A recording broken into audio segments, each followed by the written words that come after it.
In this video, I'm going to show you how it's possible to write a song with only one chord. Welcome in. My name's Matt, and on this channel I show people how to write their first song. Many popular songs only use a handful of chords. 3 or 4 is really common. What this means is that several chord progressions gets used over and over again. Because of this, some songwriters are constantly searching for something new or different in order to be original. This leads them down the path of trying to find more complex progressions with denser, more difficult chords. The problem with this mindset is it can have a negative impact on their songs. It can make the music too dense or challenging to listen to. It can also make it much harder to perform live and play with other musicians. So what happens if we go in the other direction? What if we go as low as possible and strip the song back to just a single chord?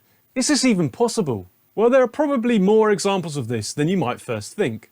From Radiohead to Aretha Franklin, many artists have taken up the challenge of writing a one-chord song in a range of genres and styles. So in this video, I'm going to develop an example to show you a range of ways you can make the one chord song a reality. The big problem we now have is what chord to use for our song. The sound of the chord and the notes it is built from are going to be critical for shaping the song. And as we can't move to another chord to change things up, this choice feels more important than it usually is in songwriting. My advice here is to not overthink this. Pick a chord you like the sound of and go from there. More complex chords contain more notes, so they will give you more options for the song. But there's nothing wrong with picking a really simple chord. With that in mind, I'm going to use arguably the most boring vanilla chord there is, C major. This should give you some inspiration for what can be achieved with a basic chord. The first thing to consider are different play styles. A basic chord like C major is just made up of 3 notes. This is why it's called a triad. C major uses the notes C, E and G. If you play them as close together as possible, then you call it a closed chord. Here's how that sounds. As you've seen, chords are just a set of notes. So what happens if you spread those notes out a bit? Look at this C major chord. It's the same notes, C, E and G, but it is spread out beyond an octave. The lowest note is still C, so this is a standard C major chord. I then take the E note and play it an octave higher, whilst also playing G in between these two. This creates a wider, more open sound. As such, this can be called an open chord. Open chords add separation to notes, which allow the chords to feel more full with a wider range of frequencies. If you play the guitar, you might be familiar with the name, as they are some of the first chords that you will learn.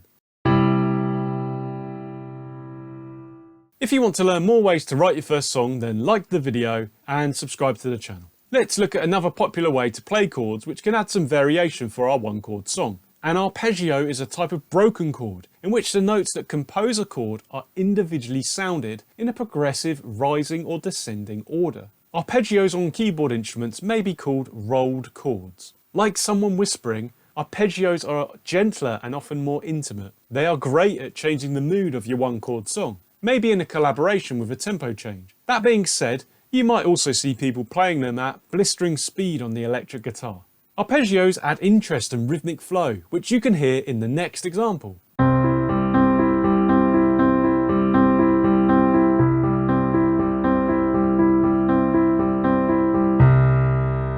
Now we've heard a few play styles, let's start to work on our example idea. I've made it just 8 bars long to make it manageable for this video, but you can take the concepts and expand them over an entire song. I'll start by breaking it up into 2-bar sections, starting with closed C major chords, then moving to open chords, and finishing up with some arpeggios.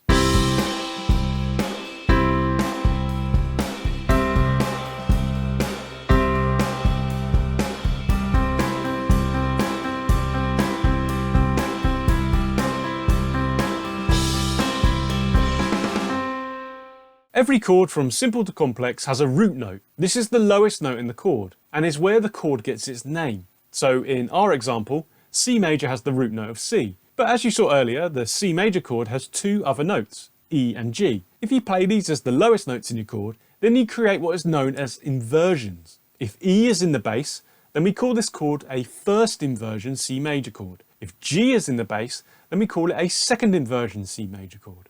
The first inversion can sometimes be described as more unstable than root position, whilst the second inversion can feel fuller or more dissonant. In the next example, I'll play a simple closed C major chord on piano. I'll get the bass to change the lowest note. It will play C for the first 2 bars, then E followed by G, and finally C again. Listen to how this changes the feel of the chord.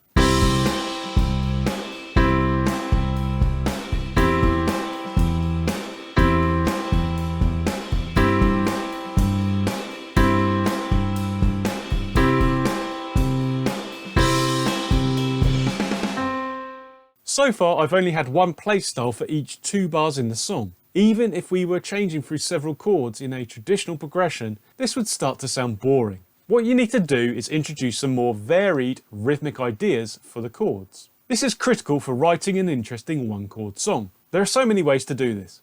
I'd suggest getting some inspiration from songs that you like. How often do the chords change? If you have any other instruments, you can either play with them or fill in the gaps when they don't play. With this in mind, in the next example, I'll work through some chord ideas that interplay with the drums and bass. It uses several ideas already discussed. See if you can spot them.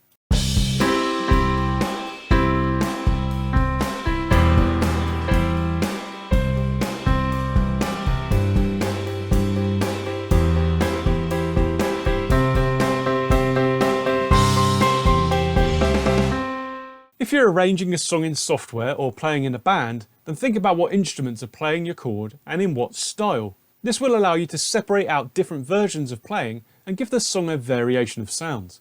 This might include a riff based around the notes of the chord. The next major part of a song is the melody. This is usually what is sung with lyrics and becomes the most memorable part of a song, containing the main hook and possibly reinforcing the title and theme. There are a few simple techniques for writing melodies which I'll share with you now. These become even more important when playing with just one chord. The first melody tip is to use the chord notes for the melody. In this example, we know that C major is built with C, E and G notes, so using them in the melody will create a pleasing, harmonious melody. I'll do this in the first 2 bars of the next example.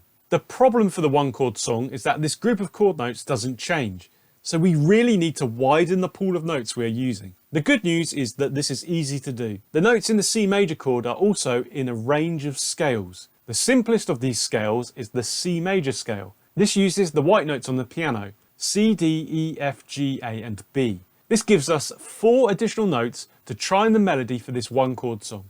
These extra notes can be used to link your chord notes.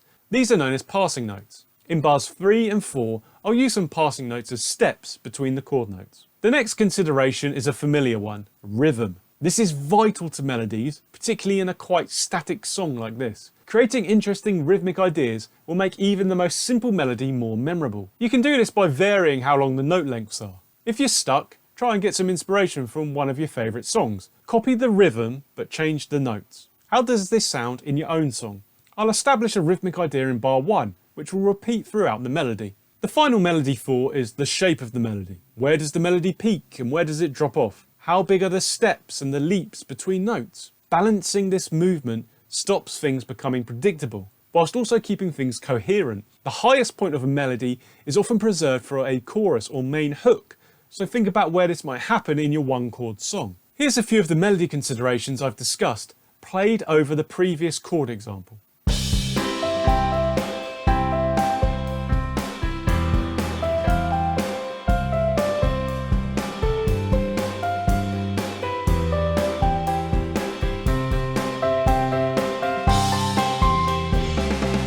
Something that is often overlooked with a 1-chord song is song structure. Despite having a single chord, you still need to think of your song as having distinct parts. You'd normally write these sections like verse and chorus, and a 1-chord song is no different. You can create difference between the sections using the techniques discussed. Think of the story you want your song to tell and arrange different sections in an order that you like. You'll be amazed at how much variation and interest you can generate. Writing a song with 1 chord is a great skill to have. But in order to write better songs, you need to learn how to write progressions. I've got a really simple system for writing chord progressions, which I teach in the video on screen. Watch that next to transform your songwriting and finish more songs.